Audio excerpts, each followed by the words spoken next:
네, 아주 중요하고 긴박한 영상을 찍어서 올립니다.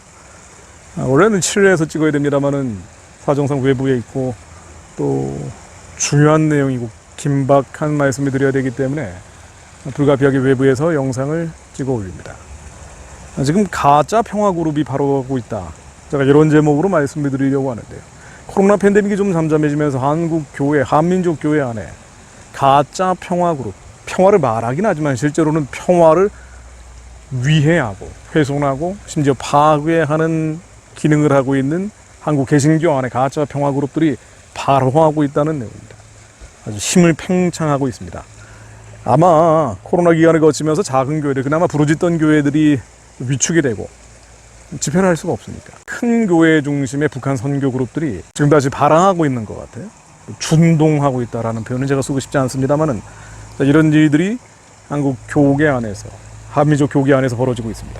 이들은 남북 화해 협력을 항상 얘기하고요. 입만 열면 복음 통일이라 그래요. 복음 통일이라는 단어를 이들이 선점해버린 것 같기도 합니다. 복음 통일이라고는 하는데 실제로는 복음 통일과 관련 없는 행동들을 하고 있다는 거예요. 바로 가짜 평화 그룹이 말이죠. 제가 좀 정리를 해본 메모를 간단히 좀 말씀드려보려고 합니다. 제가 나중에도 계속 말씀드릴 거고 앞으로도 더 자세히 말씀드릴 수밖에 없습니다만은 짤막하게 요약해서 전해드리려고 합니다. 이들은 남북 용서 화해를 항상 말합니다. 불신과 증오를 극복하겠다고 얘기하죠. 남북 교류 협력을 강조합니다. 말은 다 좋은 거예요. 한반도 평화를 누가 싫어합니까? 근데 평화를 말하긴 하는데 행동은 뭔 거 아니에요. 인도적 지원으로 결론 내린다는 거예요. 인도적 지원. 제가 20년 넘게 말씀드려왔습니다만 인도적 지원이라는 것은 북한의 우상숭배 체제가 무너지는 겁니다. 빨리 평화적으로 무너질 수 있도록 한국교회가 기도하는 겁니다.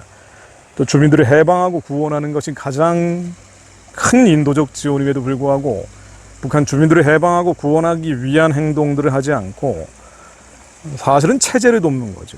정권을 돕는 겁니다.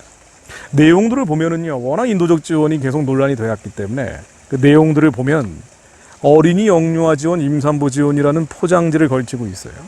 특히나 북핵 문제 때문에 여러 가지 제재가 걸려 있는 바 어린이 영유아 지원, 임산부 지원이라고 주장을 합니다. 그래서 우리들은 소수자 약자를 돕는 것이다라고 말하죠. 그러나 실제로는 체제 지원이 될 수밖에 없다는 말씀을 제가 드리려는 겁니다.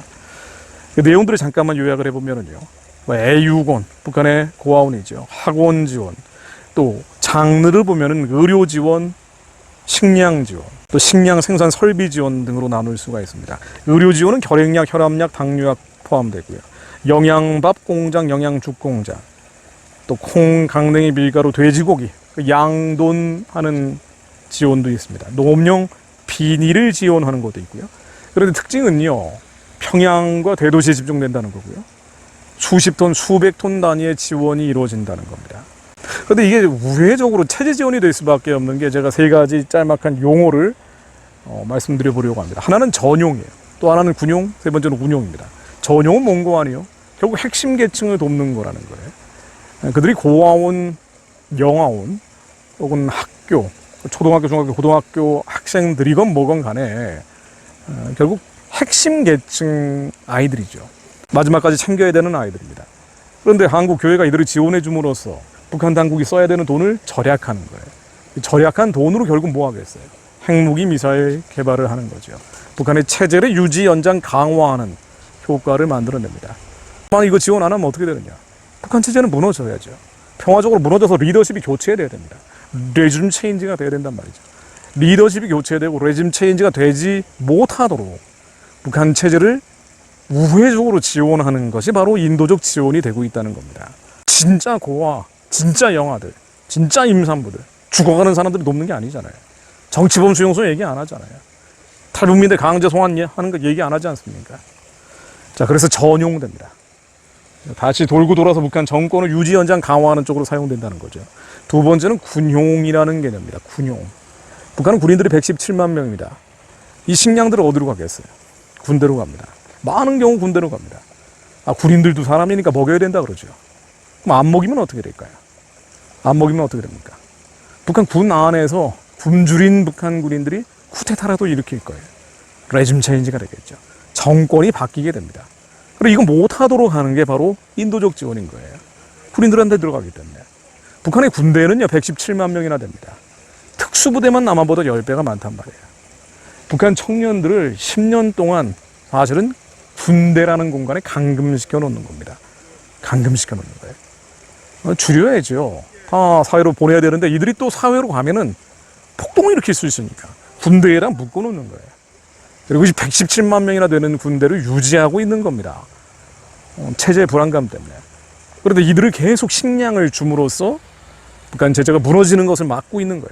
군용으로 사용되기 때문입니다. 세 번째는 운용이라는 개념입니다.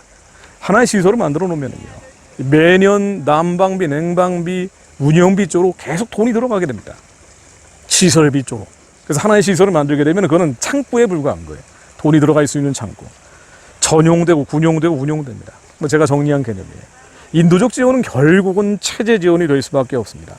자, 그런데 가장 큰 문제, 운용되고 전용되고 군용으로 사용되는 인도적 지원의 가장 큰 문제는 뭔가 아니에요. 이런 세 가지 말고도 잔인함에 있습니다. 잔인하다는 거예요. 무조건 지원, 무작정 지원, 무차별적 지원이기 때문에 잔인함을 가지고 있습니다. 정작 죽어가는 사람들, 정작 굶주린 사람들에게는 들어가지 않는 거예요. 정치범 수용소에 갇혀 있는 사람들이 23만 명입니다. 노예지수, 세계 노예지수에 따르면 1등이 북한이고 260만 명이 노예란 말이죠. 이들에게 가냔 말이에요. 추방지역에 있는 주민들에게 가냔 말이에요. 산간지역, 오지지역에 있는 사람들에게 가냔 말입니다. 안 갑니다. 그들은 어차피 배급체제에서 벗어난 사람들이에요. 꽃제비한테 안 간단 말이에요. 아예 입도 뻥끗 안 하죠. 인도적 지원한다는 사람들 아예 이거에 대해서 얘기도 안 합니다. 절대 언급조차 하지 않습니다. 가장 인도적인 지원은요, 북한의 정치범 수용소에 가서 그들에게 식량을 주겠다고 해야 돼요. 그런데 이 얘기는 안 하고 특권층한테 주는 거 아니에요. 독일 지원 얘기하지만요, 독일은 반드시 조건부 지원했습니다. 동독이 변화하지 않으면 주지 않았어요. 가장 결정적인 게 프라이카프입니다. 정치범들을 수십만 명 데려오는 조건으로 줬단 말이에요. 근데 정치범 수용소 얘기도 안 하고 강제 수용소에 있는 사람들, 수많은 수용 후감 시설에 갇혀 있는 진짜 굶어 죽어가는 사람들 얘기도 안 하고 북한 당국에 돈을 주면서 이걸 인도적 지원이라고 하면 어떻게 하냐 말이에요. 그리고 애들 지원한다고 포장지를 걸고 있어요. 이런 위선이 어딨냐 말입니다. 이게 평화입니까 어떻게? 이게 어떻게 한반도 평화를 가져오겠습니까? 이렇게 위선적이고 잔인한 행태를 하면서 어떻게 한반도에 평화를 가져온다고 말할 수 있냐 말이에요. 그러니까 평화가 아니라 평화를 파괴하는 쪽으로 갈 수밖에 없잖아요. 무너져야 되는 북한 정권을 유지 연장 강화함으로써, 저 주체 사상 정권을 유지 연장 강화함으로써 어떻게 됩니까? 제가 매 차례나 말씀드렸던 것처럼 5년 뒤에는 북한의 핵무기가 260개가 된단 말이죠. 그때가 되면 통제 불가 상태가 됩니다. 북한의 핵무기는 아예 통제 불가 상태가 되고 북한이 돈 달라면 돈 주고 쌀 달라면 쌀 주고 비료 달라면 비료 주는 인질, 한국 지금도 그렇지만 앞으로는 더 끔찍한 인질 상황이 된단 말이죠. 북한의 핵무기는 이제 건드릴 수가 없는 세계에서 네 번째 수준이 되는 평화를 파괴하는 쪽으로 가고 있는 게 인도적 지원 아닙니까? 이게 무슨 평화예요? 가짜 평화죠. 거짓 평화입니다. 그래서 인도적 지원 얘기하는 사람들은 가짜 평화 그룹이고 거짓 평화 그룹이라고 제가 얘기하는 겁니다. 왜 이 지경이 됐느냐? 80년대부터 운동권들이 집중적으로 북한 선교 영역을 장악을 했어요. 그러다 보니 저보다 좀 연배가 많은 분들이 다 이쪽 북한 선교 영역을 시크럼을 짜고 그들의 먹이사슬을 만들어 놨습니다. 그리고는 평화라고는 얘기하지만 북한 정권이 무너지지 않기 위해서 수단 방법을 가리지 않고 온갖 거짓말을 동원하는 거예요. 인간적인 이데올로기를 동원하는 겁니다. 예레미야 14장 14절 말씀 읽고 기도하고 마무리합니다. 여호와께서 내게 이르시되 선지자들이 내 이름으로 거짓 예언을 하도다. 나는 그들을 보내지 아니하였고 그들에게 명하나 이르지 아니하였거든. 그들이 거짓 계시와 복술과 허탄한 것과 자기 마음의 속임으로 너희에게 예언하였도다. 거짓말입니다. 이건 거짓말입니다. 인도적 지원이라고 얘기하는 건 거짓말이에요. 북한 살기라고 얘기하는 것들 거짓이죠. 평화가 아닌데요. 북한의 핵무기 미사일 개발할 수 있도록 우회적인 체제 지원하는 거 아니에요. 정권 지원하는 거 아닙니까? 군대 지원하는 거 아니에요. 근데 이게 왜 평화를 위한 것이라고 거짓말을 하냐고요. 하나님의 마음에 합한 것이 아니잖아요. 정작 지금 신앙을 가졌다는 이유로 처형당하고 있는 사람들 살려달라는 조건으로 줘야 될 거 아닙니까? 지하 기독교인들에게 신앙의 자유를 허락해달라고 그 조건으로 지원해야 될 거 아니에요. 결국은 북한 체제를 줬고 정권을 뒀고 그리고 이제는 한국에 있는 교회마저 남한 교회마저 한민족 교회 전체가 주체 사상 가증한 공산주의 질서에 빨려 들어갈 상황까지 몰고 가는 거 아닙니까? 하나님이 저희들의 죄를 용서해 주옵소서. 저희들이 진실이 아니라 거짓을 따르고 참이 아니라 위선을 따르며 저희들 안에 사국함과 왜곡됨이 너무나 넘쳐났고 거짓을 즐겼습니다. 선지자로부터 일반 백성들까지 거짓을 즐겼습니다. 나만만의 평화, 나만의 평화. 이 땅에서의 평강을 위해 하나님 알면서 한 겁니다. 하나님, 우리 죄를 용서해 주옵소서. 먼저 저희들 안에 거짓이 죽어지게 하시고 진실된 자를 말씀 앞에 온전한 자들이 되게 하소서. 하나님의 착한 길을 이룰 수 있도록 저희들에게 기름 부어 주옵소서. 하나님, 한국교회가 더 늦기 전에 깨어나 북한을 열고 북한의 우상숭배 제재를 평화적으로 무너뜨리고 선포하게 하시고 예수 그리스도 이름 명으로 북한 우상 제재는 무너질지어다 선포하게 하시고 더 많은 이들이 깨어나 부르짖게 하옵소서. 땅끝까지 복음 전하며 하나님께 쓰임받는 마지막 때 주님의 파수꾼으로의 사명 감당하게 하옵소서. 예수 그리스도 이름으로 기도드립니다. 아멘.